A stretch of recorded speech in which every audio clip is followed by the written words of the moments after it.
Bonjour à tous. En tant que père de famille, grand frère de quartier, sevrané de cœur, d'âme et de raison, je ne peux que m'attrister de constater que nos petits frères continuent à s'entretuer.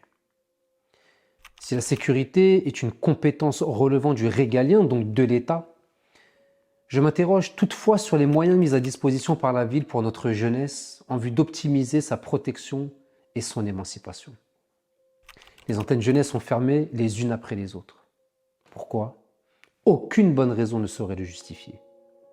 Pour nos jeunes, il n'y a que peu d'accueil, d'orientation, d'accompagnement professionnel, de formation, de découverte, trop peu de tout.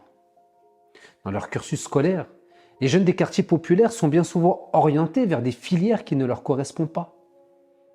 La seule qui finit par leur tendre les bras est cette misère, prête à les accueillir là où tout le monde les a fait faillir. Cette misère qui opère la bascule et les accueille dans un monde où tout se bouscule. Un monde où les issues favorables sont rares, parfois inexistantes. Certains sombrent à petit feu dans la délinquance, parfois dans la criminalité. Mais je me refuse que ce chemin soit une fatalité. Ce qui m'inquiète, c'est que l'exposition fait l'éducation.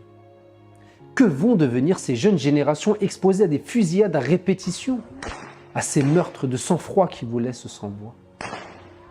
Est-ce ce monde que nous voulons leur transmettre en héritage? Un monde où la violence les côtoie depuis leur plus jeune âge? Comment justifier ce mépris pour nos jeunes? Est-ce parce qu'ils ne votent pas ou que très peu?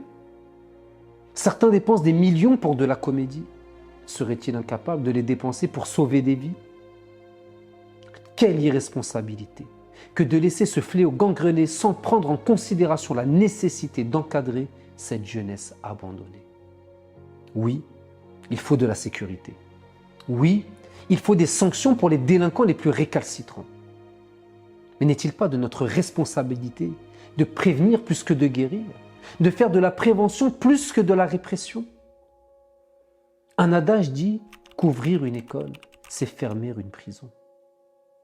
Je considère qu'avec ce mépris affiché pour nos jeunes, nous portons tous une part de responsabilité dans la succession de ces drames. J'en vois déjà certains dire que ces jeunes n'avaient pas à emprunter un chemin qui sort des vertus de la République. Mais chaque connaissant est responsable de son ignorance. C'est à ceux qui savent d'utiliser les moyens nécessaires à une reprogrammation aux valeurs du vivre ensemble et du respect. Comme le dit l'adage, le plus grand des échecs, c'est de ne pas essayer. C'est pour cela que je considère la politique menée sur notre commune en direction de notre jeunesse comme un échec. Car même essayer, ils n'en sont pas capables. Il est temps de prendre nos responsabilités. Nous ne pouvons critiquer sans agir et sans proposer. Je propose donc un retour à une société de valeurs, une société qui considère tous ses enfants comme sa famille de cœur, pour qui elle donnerait tout pour un monde meilleur. Cessons de rester les bras croisés sans rien faire et unissons-nous pour détruire la misère. À bientôt.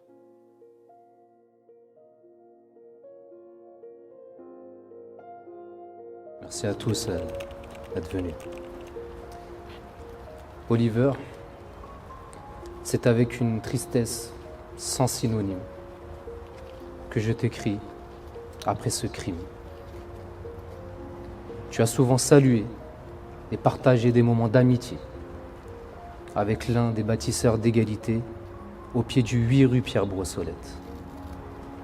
Tu es et tu resteras toujours notre petit frère.